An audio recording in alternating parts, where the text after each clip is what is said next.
ಚಿಕ್ಕಬಳ್ಳಾಪುರ ತಾಲೂಕಿನ ಸಿಂಗಾಟಕದಿರೇನಹಳ್ಳಿ ಗ್ರಾಮದ ವ್ಯಾಪ್ತಿಯಲ್ಲಿ ಜಮೀನು ವಿವಾದಕ್ಕೆ ಸಂಬಂಧಿಸಿದಂತೆ ರೈತರು ಮತ್ತು ಅರಣ್ಯ ಇಲಾಖೆ ನಡುವಿನ ಸಂಘರ್ಷದ ವಾತಾವರಣ ನಿರ್ಮಾಣವಾಗಿದೆ.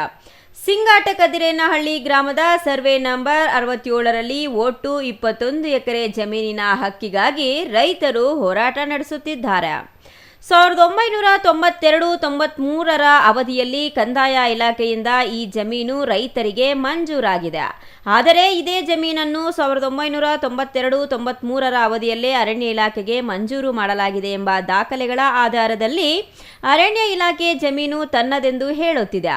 ಕಂದಾಯ ಇಲಾಖೆ ಹಾಗೂ ಅರಣ್ಯ ಇಲಾಖೆ ದಾಖಲೆಗಳಲ್ಲಿನ ಗೊಂದಲದಿಂದ ರೈತರು ಮತ್ತು ಅರಣ್ಯ ಇಲಾಖೆ ನಡುವಿನ ಜಟಾಪಟಿಗೆ ಕಾರಣವಾಗಿದೆ. ಕಳೆದ 65 ದಿನಗಳಿಂದ ಅರಣ್ಯ ಇಲಾಖೆ ಎದುರು ಅನಿರ್ದಿಷ್ಟಾವಧಿ ಧರಣಿ ನಡೆಸುತ್ತಿದ್ದ ರೈತರು ಇಂದು ತಮ್ಮ ಹೋರಾಟವನ್ನು ಮತ್ತಷ್ಟು ತೀವ್ರಗೊಳಿಸಿದ್ದಾರೆ.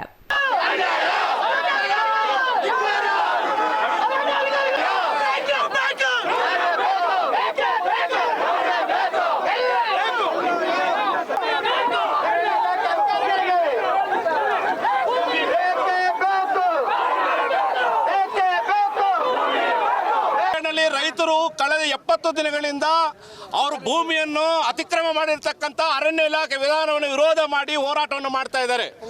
ಇವತ್ತು ಜಿಲ್ಲಾಡಳಿತ ಆ ರೈತರಿಗೆ ಭೂಮಿ ಕೊಡುವುದರ ಬದಲಾಗಿ ರೈತರಿಗೆ ಇನ್ನಷ್ಟು ಸಂಕಷ್ಟವನ್ನು ಸೃಷ್ಟಿ ಮಾಡ್ತಾ ಇದೆ. ಹಾಗಾಗಿ ಇವತ್ತು ಆ ರೈತರು ಹೇಳಿದ್ದಾರೆ, ಆ ರೈತರ ಭೂಮಿಯನ್ನು ರೈತರು ಪಡಬೇಕು, ಅದು ಭೂಮಿ ನಮ್ಮದು, ಹಾಗಾಗಿ ಆ ಭೂಮಿಯನ್ನು ಉಳುಮೆ ಮಾಡ್ತೀವಿ ಅಂತೇಳಿ ಇವತ್ತು ರೈತರು, ಕೂಲಿಕಾರರು, ದಲಿತರು, ಎಲ್ಲ ಕಾರ್ಮಿಕರು ಎಲ್ಲರೂ ಸೇರಿ ಐಕ್ಯ ಹೋರಾಟವನ್ನು ಮಾಡ್ತಾ ಇದ್ದೇವೆ. ಈ ಐಕ್ಯ ಹೋರಾಟದಲ್ಲಿ ರೈತ ಸಂಘಗಳು, ಕಾರ್ಮಿಕ ಸಂಘಗಳು ಎಲ್ಲರೂ ಸೇರಿ ನಾವು ಹೋರಾಟವನ್ನು ಮಾಡ್ತಾ ಇದ್ದೇವೆ. ಇವತ್ತು ಈ ಹೋರಾಟಕ್ಕೆ ಶಾಂತಿಯುತ ಹೋರಾಟ, ಆದರೆ ಜಿಲ್ಲಾಡಳಿತ ಪೊಲೀಸರನ್ನು ಇವತ್ತು ಹೆಚ್ಚಿನ ಸಂಖ್ಯೆಯಲ್ಲಿ ಡಿಪ್ಲಾಯ್ ಮಾಡಿದೆ. ಇದು ತೋರಿಸ್ತಾ ಇದೆ ಜಿಲ್ಲಾಡಳಿತ ಸರ್ವಾಧಿಕಾರಿತನ, ಜಿಲ್ಲಾಡಳಿತ ಬಡವರ ವಿರೋಧಿ ವಿಧಾನ. ಹಾಗಾಗಿ ಪೊಲೀಸ್ ನಮ್ಮನ್ನು ಏನು ಮಾಡೋಕ್ಕಾಗಲ್ಲ. ಪೊಲೀಸರ ವಿರುದ್ಧ ನಮ್ಮ ಹೋರಾಟ ಇರ್ತಾ ಇದೆ. ಏನಿವತ್ತು ಅರಣ್ಯ ಇಲಾಖೆ ಇವತ್ತು ಬಡವರನ್ನು ಇವತ್ತು ಉಳುಮೆ ಮಾಡಕ್ಕೆ ಬಿಡ್ತಾ ಇಲ್ಲ, ಅದರ ವಿರುದ್ಧ ನಮ್ಮ ಹೋರಾಟ ಮುಂದುವರಿತಾ ಇದೆ. ಅದೇ ಹೇಳ್ತಾ ಇದ್ದೀವಿ, ಇವತ್ತು ಪೊಲೀಸರು ಇಷ್ಟೊಂದು ಜನ ಇದ್ದಾರೆ. ಇವತ್ತು ಜಿಲ್ಲೆಯಲ್ಲಿ ಬರ ಬಂದಿದೆ, ಸರ್ಕಾರದ ಹಣವನ್ನು ಪೋಲು ಮಾಡಿ 106 ಜನ ಪೊಲೀಸರನ್ನು ಚೂ ಬಿಟ್ಟು ರೈತರ ಮೇಲೆ ದಾಳಿ ಮಾಡತಕ್ಕಂಥ ಷಡ್ಯಂತ್ರವನ್ನು ಜಿಲ್ಲಾಡಳಿತ ಮಾಡಿದೆ. 144 ಸೆಕ್ಷನ್ ಹಾಕಿದ್ದಾರೆ. ಇವತ್ತು ರೈತರ ಹೋರಾಟವನ್ನು ದಮನ ಮಾಡಲಿಕ್ಕೆ, ಬಡವರ ಹೋರಾಟವನ್ನು ದಮನ ಮಾಡಲಿಕ್ಕೆ ಈ 144 ಸೆಕ್ಷನ್ ಹಾಕಿದ್ದಾರೆ.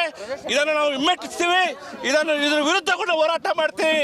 ನಿಮ್ಮ 144 ಸೆಕ್ಷನ್ ಏನು ಕೆಲಸಕ್ಕೆ ಬರಲ್ಲ ಅಂತಕ್ಕಂಥದ್ದು ಈ ಮೂಲಕ ನಾನು ಹೇಳಕ್ಕೆ ಇಷ್ಟಪಡ್ತೀನಿ.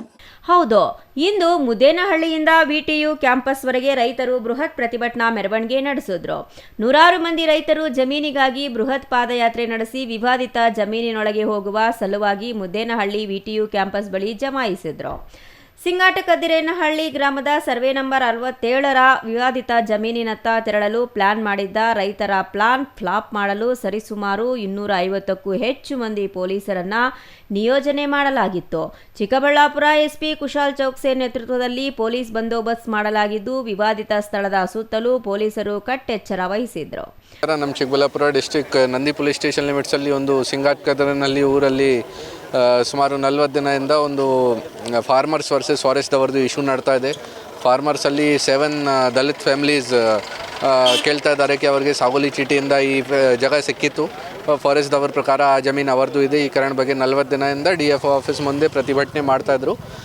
ಮೊನ್ನೆ ಅವರು ಒಂದು ಪ್ರೆಸ್ ಮೀಟ್ ಮಾಡಿ 27ಗೆ ನಾವು ಅಲ್ಲಿ ಅಕ್ರಮ ಪ್ರವೇಶ ಮಾಡ್ತೀವಿ ಈ ಥರ ತೀರ್ಮಾನ ಮಾಡಿದರು. ಮತ್ತು ಅವರಿಗೆ ಈ ವಿಚಾರ ಬಗ್ಗೆ ಬೇರೆ ಸಂಘಟನೆಗಳು, ಬೇರೆ ದಲಿತ ಸಂಘಟನೆಗಳು, KRS ಮತ್ತು ರಾಯತ್ ಸಂಘರದು ಎಲ್ಲರೂ ಅವರಿಗೆ ಬೆಂಬಲ ಕೊಡ್ತೀವಿ ಈ ಥರ ಅವರೆಲ್ಲರೂ ಸೇರಿದರು. ಇವತ್ತು ಮುದ್ದೇನಹಳ್ಳಿಯಿಂದ ನಡ್ಕೊಂಡು VTU ಕ್ಯಾಂಪಸ್ವರೆಗೂ ಬಂದಿದ್ದಾರೆ. VTU ಕ್ಯಾಂಪಸ್ ಒಳಗಡೆಯಿಂದ ನಮಗೆ ದಾರಿ ಬಿಡಬೇಕು, ಆ ಜಮೀನು ಅಲ್ಲಿ ಹೋಗೋಕ್ಕೆ ನಾವು ಅಕ್ರಮ ಪ್ರವೇಶ ಮಾಡ್ತೀವಿ ಈ ಥರ ಅವರು ನಮಗೆ ಕೇಳ್ತಾಯಿದ್ರು.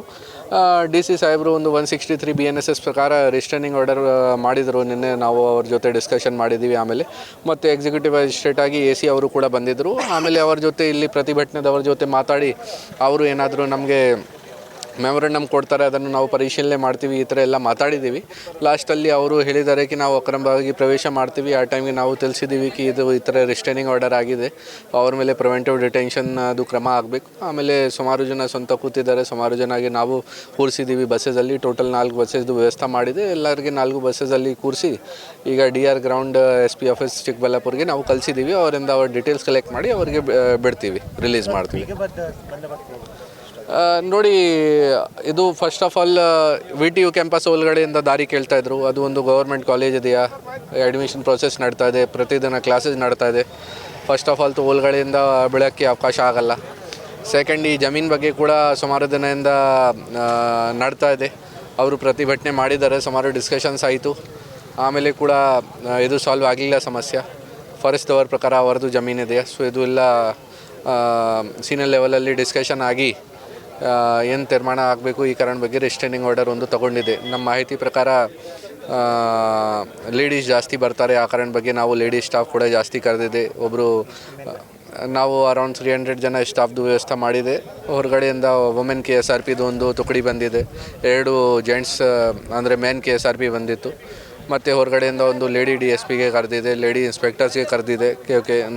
ಇದು ನಮಗೆ ಮಾಹಿತಿ ಇತ್ತು ಲೇಡೀಸ್ ಜಾಸ್ತಿ ಪಾರ್ಟಿಸಿಪೇಟ್ ಮಾಡ್ತಾರೆ.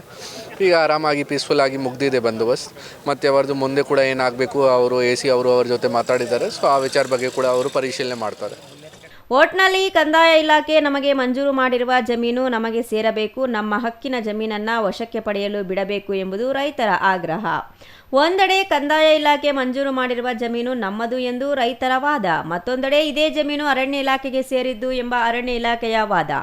ಹೀಗಾಗಿ ದಾಖಲೆಗಳ ಗೊಂದಲಕ್ಕೆ ಶಾಶ್ವತ ಪರಿಹಾರ ಯಾವಾಗ ಸಿಗಲಿದೆ, ಜಮೀನಿನ ಹಕ್ಕು ಯಾರಿಗೆ ಸೇರಲಿದೆ ಎಂಬುದು ಇದೀಗ ಕುತೂಹಲ ಮೂಡಿಸಿದೆ. Thoudanahalli Ramesh, CTV news, Chikkaballapur.